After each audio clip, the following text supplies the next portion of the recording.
bagus. Jadi kemarin kan kita sudah membahas tentang apa? Penyewaan. Sekarang kita akan membahas tentang pinjam meminjam atau aria.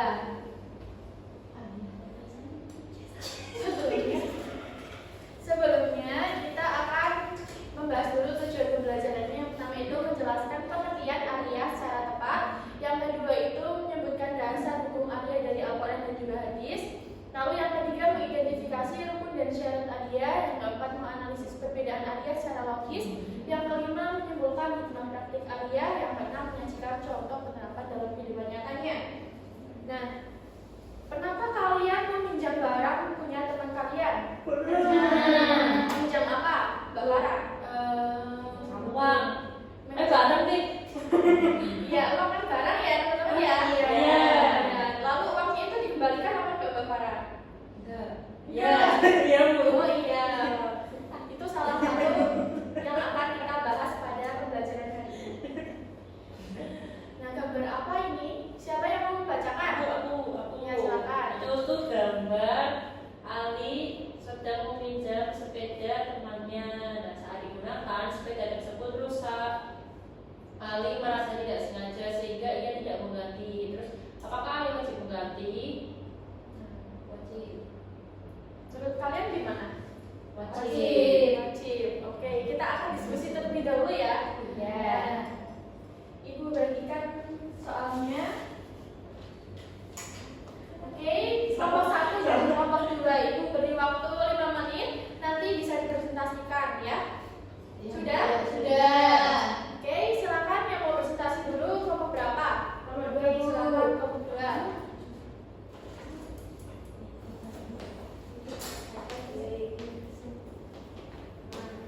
Nomor 1 itu apa masalah utama pada kasus tersebut? Nah, masalahnya itu rusaknya sepeda yang dipinjam oleh Ali dan Ali tidak ingin menggantikannya karena merasa kerusakan itu terjadi tanpa sengaja. Nah, soal nomor 2 itu siapa yang bertanggung jawab? Yang bertanggung jawab adalah Ali sebagai pihak yang meminjam barang. Namun tanggung jawabnya bergantung pada kerusakan tersebut. Yang ketiga, bagaimana solusinya menurut Vicky? Menurut Vicky Arya, jika barang rusak karena kelalaian atau kesalahan peminjam, maka peminjam wajib mengganti kerugian. Akan tetapi, jika kerusakan terjadi bukan karena kelalaian dan barang digunakan sesuai kesepakatan, sebagian ulama berpendapat peminjam tidak wajib mengganti. Jadi, Ali sebaiknya tetap bermusyawarah dengan pemilik sepeda dan bersedia membantu memperbaiki atau mengganti sebagai bentuk tanggung jawab dan menjaga persaudaraan. Oke, kita beri aplaus buat kelompok 2. Menurut kelompok yang lain bagaimana jawabannya? Apakah sudah benar? Apakah masih perlu tanggapan? Benar, Bu. Sudah benar. Ya, betul. Benar yang dipresentasikan oleh kelompok 2. Kalau Ali itu kan meminjam sepeda temannya kemudian rusak. Kalau rusak itu harus mengganti. Tetapi jika rusaknya itu karena dari awal sepedanya udah rusak, itu bukan kewajiban dari Ali untuk mengganti. Lalu pengertian dari aria sendiri itu secara bahasa artinya pinjaman. Nah, aria itu adalah akad pinjam meminjam barang tanpa imbalan untuk diambil manfaatnya dan dikembalikan setelah digunakan. Yaitu kata kuncinya adalah pinjaman tanpa imbalan, barang tetap utuh dan juga dikembalikan kepada pemilik. Apa tadi kata kuncinya? Pinjaman tanpa imbalan, barang tetap utuh dikembalikan kepada pemilik. Oke. Next kita akan membahas dasar hukum aliyah. Yang pertama itu ada Al-Quran, bisa dibacakan oleh Mbak Hina. Dasar hukum alia yang pertama itu Al-Quran. Allah berfirman, dan menolonglah kamu dalam mengerjakan kebajikan dan takwa, dan jangan tolong-menolong dalam berbuat dosa dan permusuhan. Bertakwalah kepada Allah, sungguh Allah sangat berat siksanya. Quran Surat Al-Maidah ayat 2. Ya, jadi di dalam Al-Quran ini, dalam surat Al-Maidah ayat 2, Allah itu menegaskan untuk hambanya itu saling tolong menolong dalam kebajikan. Tapi jika tolong menolongnya itu dalam hal yang tidak baik, itu tidak dibolehkan. B, yaitu hadis Nabi. Artinya pinjaman itu wajib dikembalikan dan orang-orang yang menanggung sesuatu harus membayar.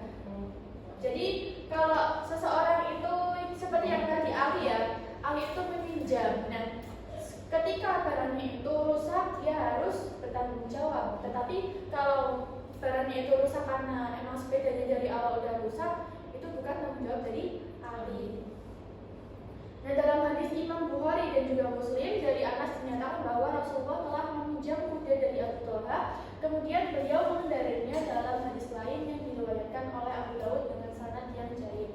Dan dari Sofwan bin Umayyah dinyatakan bahwa Rasulullah itu pernah meminjam perisai kepada Sofwan bin Umayyah pada waktu perang Hunain. Nah, Sofwan itu bertanya, apakah engkau merampasnya, wahai Muhammad? Nah, Nabi itu menjawab, cuma meminjam dan aku akan bertanggung jawab. Jadi kalau kita itu meminjam barang kepada teman atau siapapun, kita harus bertanggung jawab atas barang itu. Ya.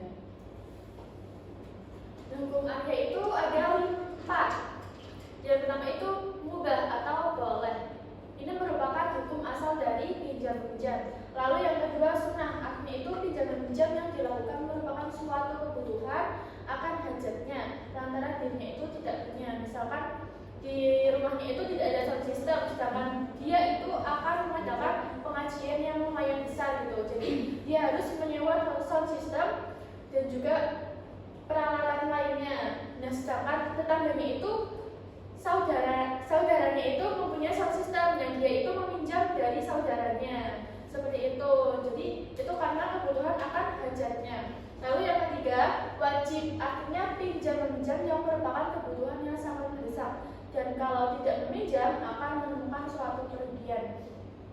Misalkan kalian itu hujan, cuaca hujan, terus kalian mau makan. Kalau nggak makan kan nanti sakit ya. Nah, teman kalian itu ada yang bawa payung. Misal Mbak Vina bawa payung, nah Mbak Nadia itu mau makan, tapi mau makan nggak ada payungnya, kan bingung ya, kehujanan nanti.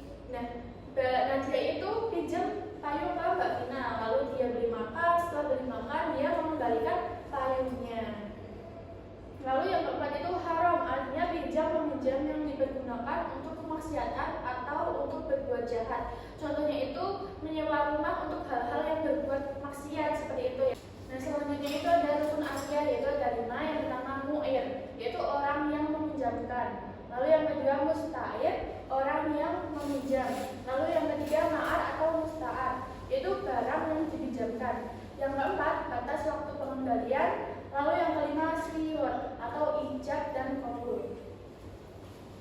Nah, syarat-syaratnya itu ada 5, yaitu yang tadi mu'ir. Yang pertama pemberi pinjaman, yaitu pemilik barang dan berhak meminjamkannya. Jadi pemilik barang ini harus ikhlas barangnya itu dipinjamkan. Yang kedua musta'ir atau peminjam. Nah, musta'ir ini atau peminjam ini harus bertanggung jawab untuk menjaga barangnya dan juga berakal tentunya. Lalu yang ketiga musta'ar, yaitu barang pinjaman. Barang pinjamannya ini harus yang bermanfaat dan tidak habis saat digunakan dan juga tidak merugikan kedua belah pihak. Lalu yang keempat pengembalian, yaitu barang yang wajib dikembalikan sesuai dengan perjanjian sebelumnya. Lalu yang kelima adalah sifat, yaitu adanya kesepakatan ijab dan qabul antara kedua pihak tersebut. Jadi pengembalian ini ada di rukun yang sihor. Lalu macam-macam arya itu ada 2. Yang pertama arya mutlak, bisa dibacakan oleh Mbak Nadia. Arya mutlak yaitu pinjam meminjam barang yang dalam akarnya tidak dijelaskan persyaratan apapun atau tidak dijelaskan penggunaannya. Nah, seperti apakah pemanfaatannya itu hanya untuk meminjam saja atau dibolehkan orang lain. Contohnya meminjam binatang dan dalam akad tidak disebutkan hal-hal yang terkait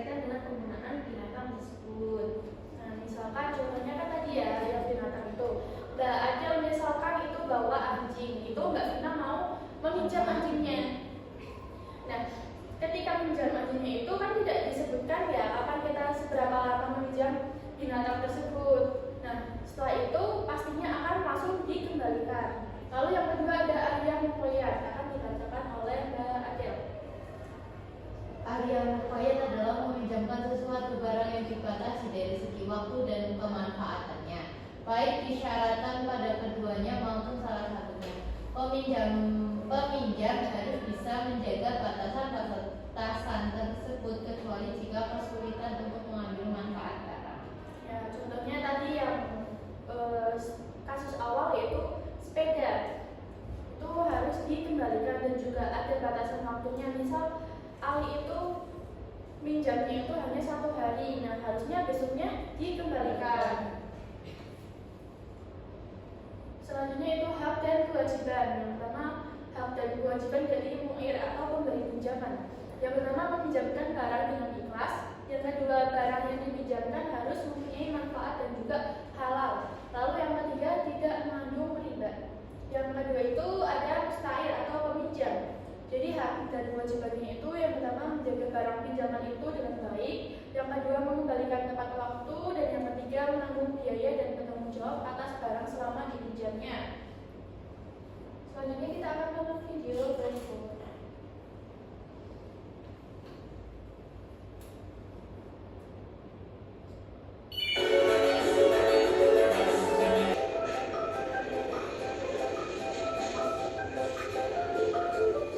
Bisa diperhatikan ya, anak. Assalamualaikum. Waalaikumsalam. Dari siapa ibu? Ayo, sini, sana dong, sini aja.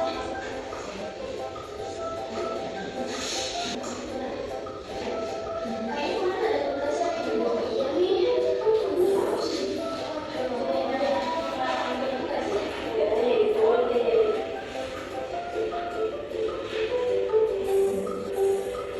Di sini, kok katanya kurang sih? Coba deh.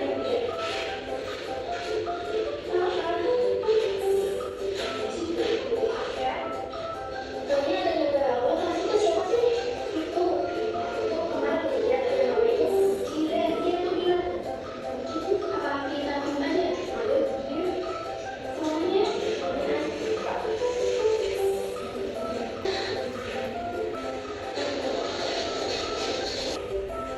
apa kamu punya informasi sih? Oh iya, ini akan sedang masih bekerja. Oh itu kamu itu mulai nggak sebentar sih mau jadi tugas mulai.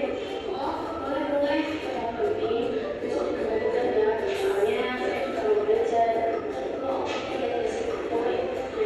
Saya ya kasih sama. Makasih Dim, makasih Dim. Ya sama. Kamu dulu ya. Ya hati-hati ya. Ya.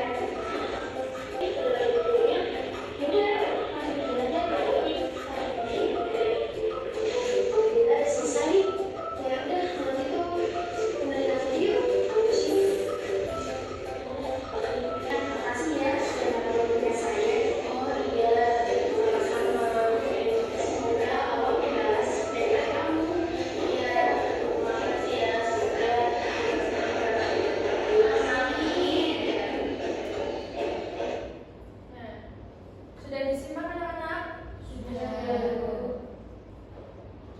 Jadi kegiatan tadi itu termasuk dalam area apa?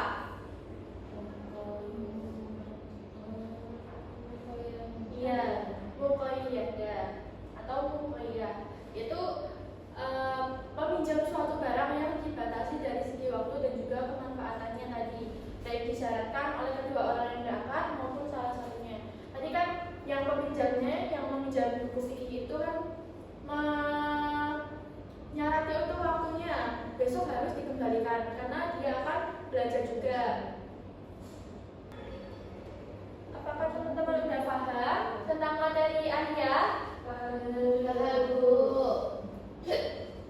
Oke, selanjutnya itu hikmah area. Setelah melihat pembelajaran tadi dan juga video tadi, hikmah area itu yang pertama menunjukkan sikap tolong-menolong, yang kedua memperkuat ukhuwah Islamnya dan juga memperkuat tali silaturahmi ya pastinya.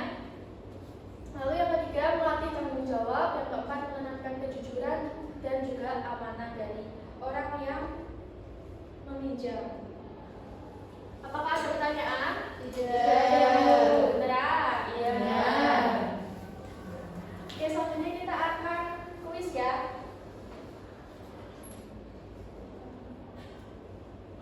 Oh langsung.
Oke, terima kasih. Kurang lebihnya mohon maaf. Wassalamualaikum warahmatullahi wabarakatuh. Waalaikumsalam warahmatullahi wabarakatuh. Yuk berdoa. Bismillahirrahmanirrahim. Wal asri innal insana lafi khusrin illa alladziina aamanu wa 'amilus shalihati wa tawassaw bil haqqi wa tawassaw bis sabr. Rabbana atina fid dunya hasanah wa fil akhirati hasanah wa qina adzabannar. Amin. Baik, selamat berjumpa di pertemuan berikutnya. Ibu pamit dulu. Terima kasih. Wassalamualaikum warahmatullahi wabarakatuh.